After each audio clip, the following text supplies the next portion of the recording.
Today we are going to learn about idioms, proverbs and figurative language. Let's start. Tuition online, perlis mengaji. Idioms, proverbs, figurative language. They are usually used in creative writing to add colour to the writing to make it attractive.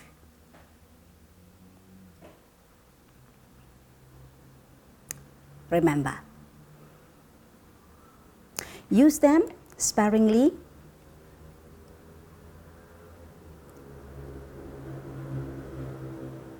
They are like seasonings. A pinch enhances taste. Too much spoils the dish. Too often endangers health. Idioms, a group of words established by usage as having meaning not deducible from those of the individual words. For example, beating a dead horse, which means to waste effort on something when there is no chance of succeeding. A blessing in disguise, a good thing that initially seemed bad.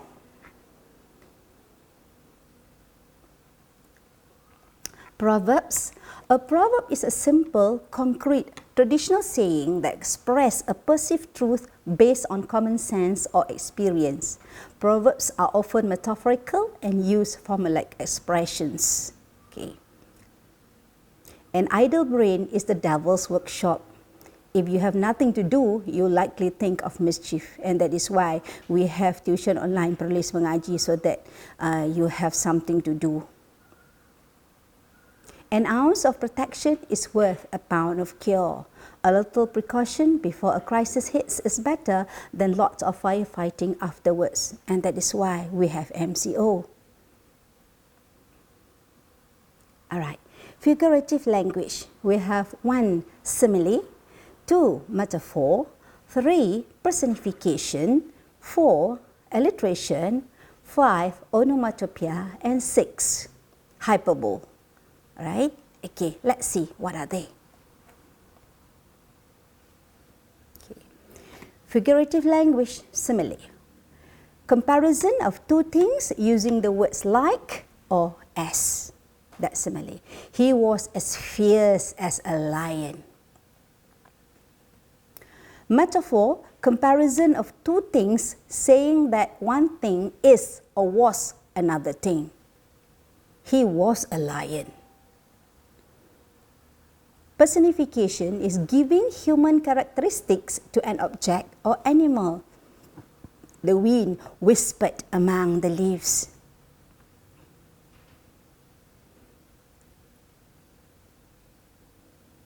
Alliteration, the repetition of the same beginning sound of words.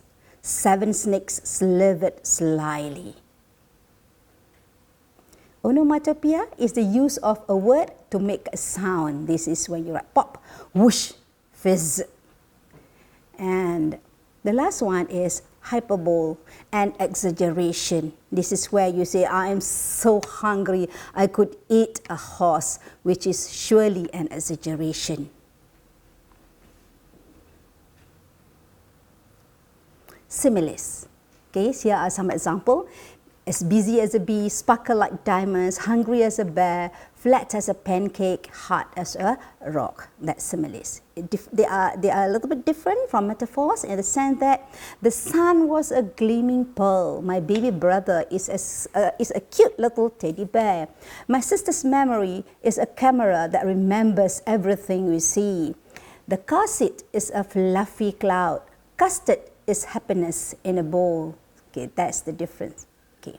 Now, let's look at some interesting color idioms.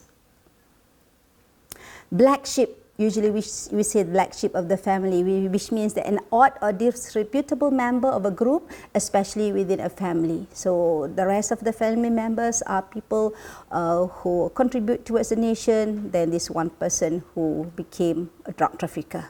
So we call him the black sheep of the family. Remember when you were young, you sang Baba Black Sheep? That's it. That's the black sheep. Okay. A white elephant is a possession that is useless or troublesome, especially one that is expensive to maintain or difficult to dispose of. Alright, we seldom see a white elephant and like a black sheep, which is also not very often. Okay. Catch someone red-handed, meaning that to catch someone when they are doing something wrong. Okay. Green with envy, this is to be very jealous, envious of someone. Okay. Paint the town red, that is to go out into a city and have a good time. Usually we say that the students paint the town red after their SPM exam. Okay, that would be next year. Tickle pink, very much pleased or entertained. Okay. Once in a blue moon, this one I think you know, something which is very rarely. Okay, maybe once a year something happened, yeah, you went out somewhere, okay? Okay, once in a blue moon. Okay. Grey area, something that is unclear, undefined. Okay. Green thumb or green finger, this is to be skilled at gardening. Out of the blue, to appear out of nowhere without any warning, or to happen quite suddenly or randomly by surprise. Okay. Sail under false colors. This is to deliberately deceive people. See someone's true colors, to understand someone's actual character, often for the first time. Show one's true colors is to reveal one's true nature. Red in the face is that when you become embarrassed. Okay. Yellow streak is a cowardly or weak trait. Idioms on character and personality. Can you see that? Can you guess that? Yes, that is pain in the neck. An irritating, annoying person. Sam is such a pain in the neck these days. There's a clock there. What do you think this is?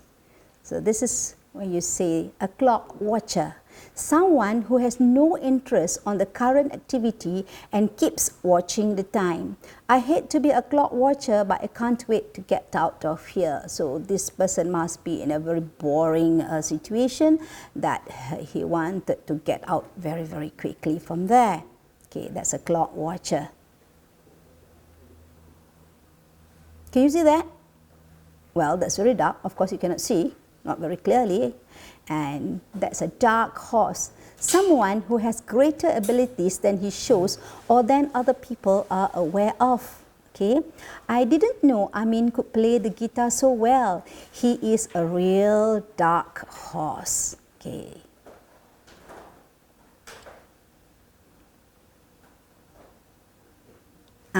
What is this?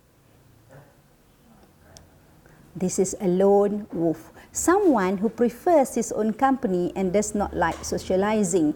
We can also say a lone bird.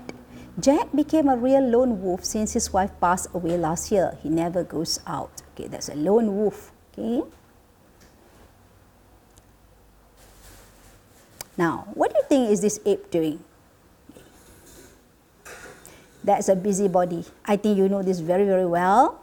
Okay, this is a person who expresses great interest in other people's private lives. My next door neighbor is a real busybody. Okay, don't be a busybody and beware of a busybody.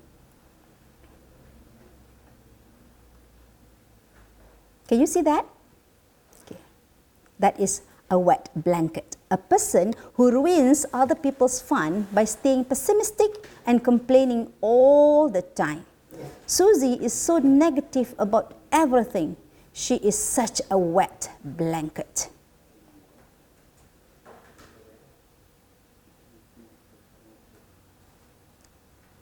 Do you know what is that? Yes, that is a rough diamond. Someone who seems impolite or is not well educated, but who has a kind heart and good character. Mike may be a rough diamond, but he is kind and always willing to help. That's a rough diamond.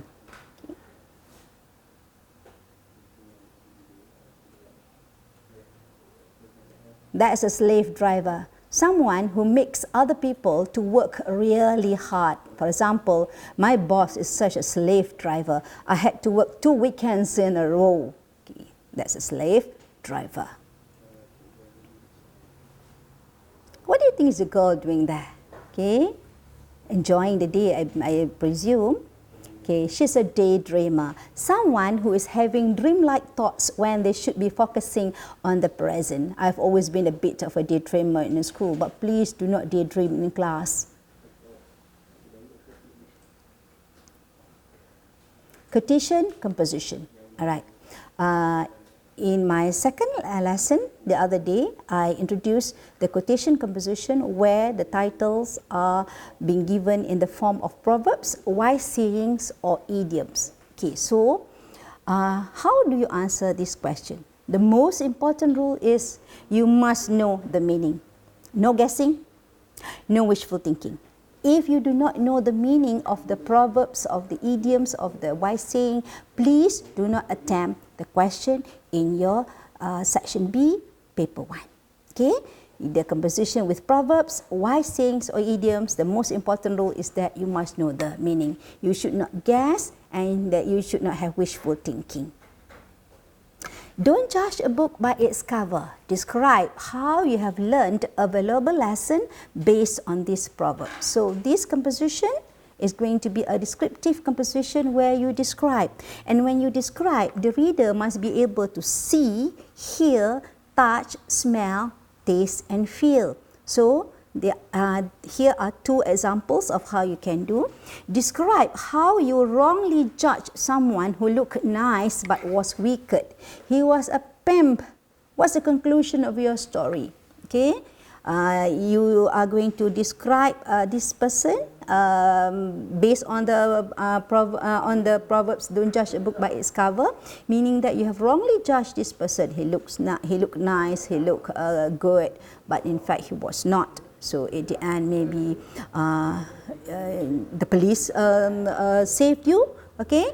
And you would be very, very thankful, and surely you are going to regret it.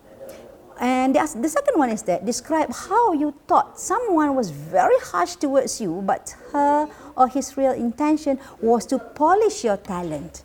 And what's the conclusion? I mean, what's the ending of your composition? So you are going to describe about your experience with this person. Maybe he's your coach, maybe she was your trainer for some event. You felt that he or she was very harsh towards you, no compromise. Okay, but then when you went for the competition and you won, and only then you realized that those harsh moments that you had with this person, the real intention was just to polish your talent, to bring out the best in you, to make you a better person. And finally, you become a winner. That would be a very wonderful ending for your composition. Okay, let's go to the next one. Crime does not pay. Write a story about a person who finally realized this is always true. This is going to be a narrative where you must have the plot, you must have the characters, you must have the setting, that is time and place, and the beginning and ending must correspond. Okay, sometimes you are given the ending, sometimes you are given the beginning, sometimes you are not given, you have to write the beginning and the ending by yourself, and in this case, you have to write the beginning and the ending by yourself. Okay, for example, you're going to write about a drug cartel boss who was finally arrested by the police and was sentenced to the gallows. Okay, to realize that crime does not pay. Crime does not pay when you're about to be, you're already at the gallows is no point. Okay, or you can write about a person who committed criminal breach of trust for many years, lived a luxurious life, but finally ended up in prison. So crime does not pay, okay? And this person realized this is always true because you may be spending all the time, all the good times with a lot of money, but then it won't last. Practice makes perfect. The question says explain.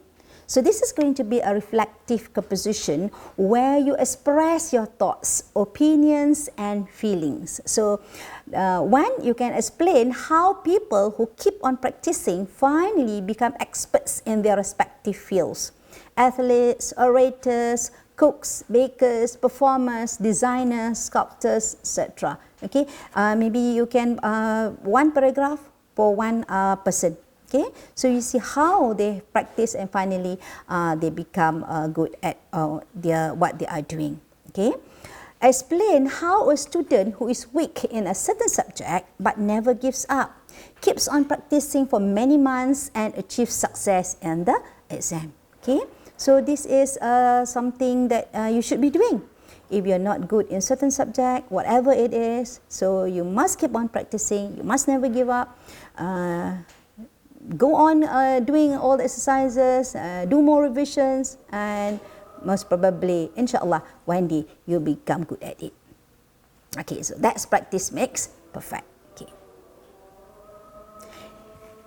Okay, never translate the peribahasa and simpulan bahasa in bahasa Melayu to English.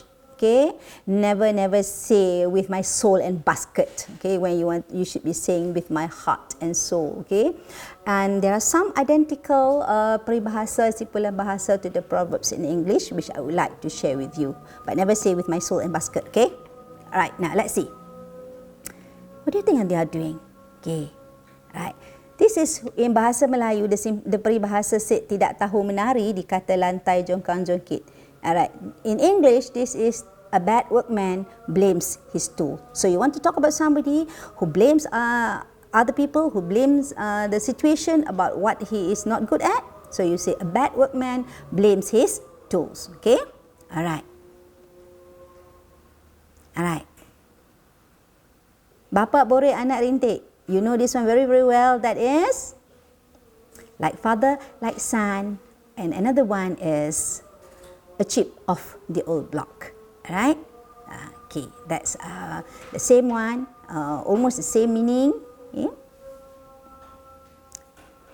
Can you guess that is what? That is what is this picture telling you about? Okay. This is the bahasa Melayu said menikam dari belakang. And in English, you have almost identical, that is step in the back. Alright? People who stab you in the back are people you know usually. Okay?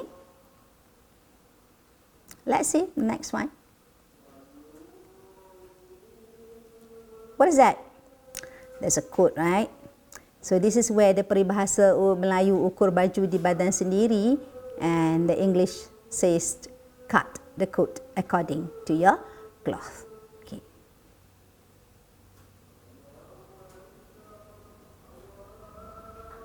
What's that? Okay. In bahasa Melayu, there is a peribahasa that says menjerat balam dengan balam. The English proverb says it takes a thief to catch a thief. Okay. Can you see something in this picture? Okay, this is in Semadong, Perlis, 6 kilometers from my home. I took this picture in December last year. It's a very beautiful view. Can you see something on the right hand corner at the bottom there?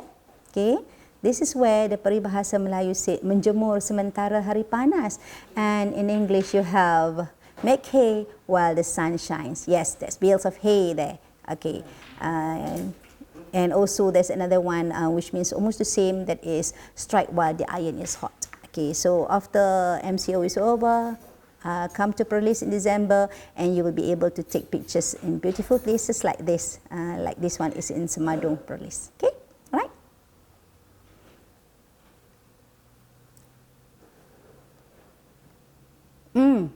Alright. Of course, this is not a real picture, but I think you can quickly guess. In bahasa Melayu, it is musang berbulu ayam, and in English, a wolf in sheep's clothing. Means the same, although the bahasa Melayu refers to musang, and in English it is about a wolf. Okay. What is this? Yes, this is in bahasa Melayu say cinta pandang pertama. In English we say love at first sight. It means the same. Love at first sight, but then love is also sometimes blind. Cinta itu buta, love is blind. So, you see, the same.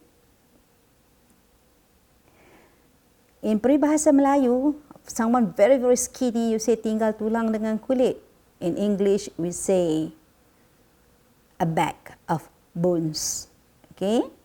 Means the same. So do not translate leaving only bones and skin, but you say a bag of bones. Someone very skinny.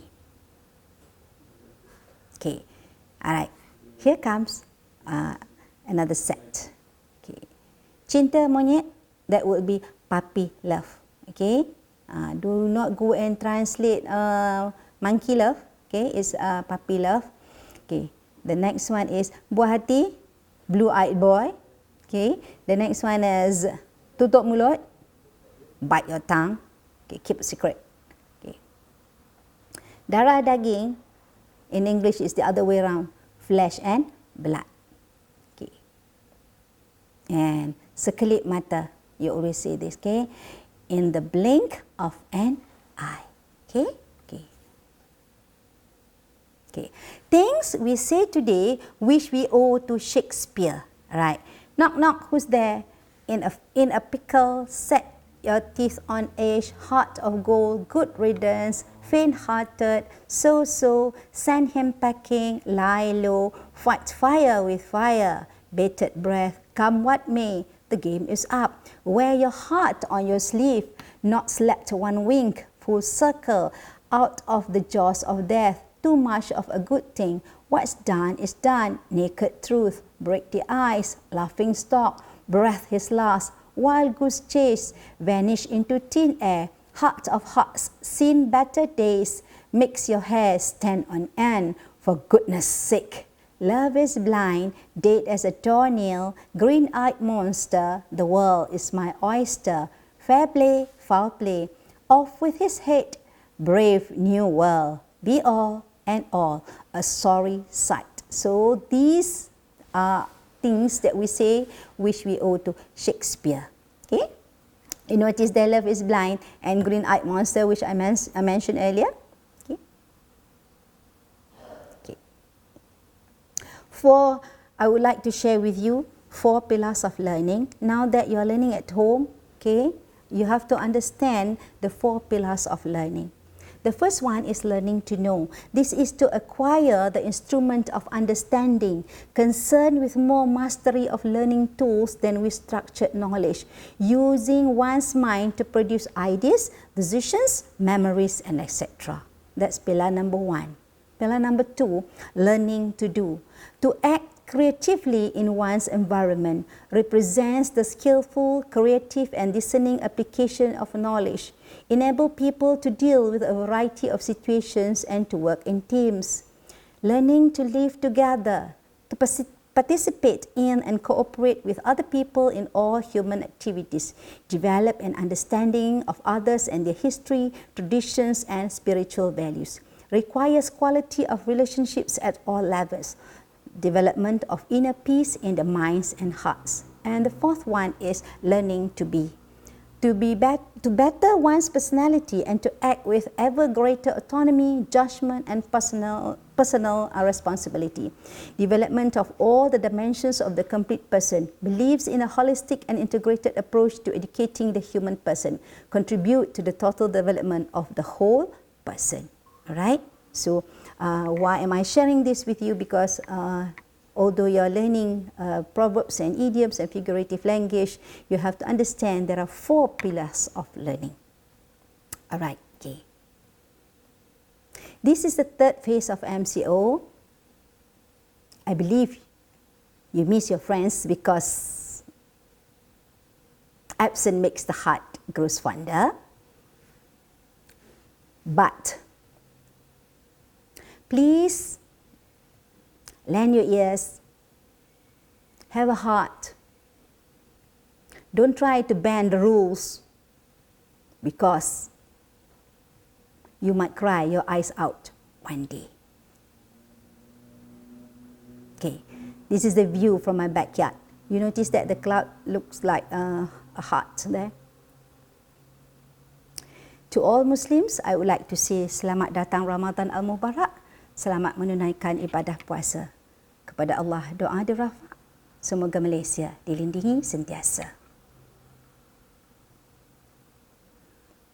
Please stay at home. Be safe. And MCO, kita jaga kita. Thank you, frontliners. Hats off to you.